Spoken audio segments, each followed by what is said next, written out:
Hey everybody, gonna show you my vegetarian cowboy beans. Very simple. Let's go ahead and cook your beans. So we all know you just kind of gotta throw them in water, little salt, little pepper, let them cook down for quite a few hours till they're nice and tender and starting to break up. And all we're gonna do to complete these delicious vegetarian beans, here's my pico de gallo salsa, my 5 salsa. Check my other videos for that. All we're gonna do, it's frozen. All we're gonna do, throw that and some garlic in there. And that is pretty much it.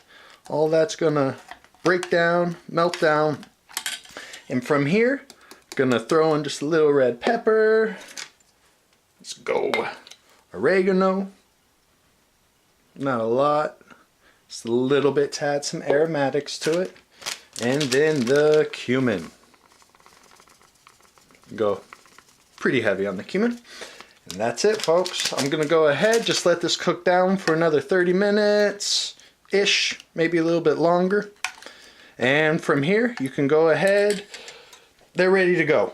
You can blend them up, turn them into refried beans, whatever you want, but for delicious vegetarian cowboy beans, it's simple. That's all it is, folks.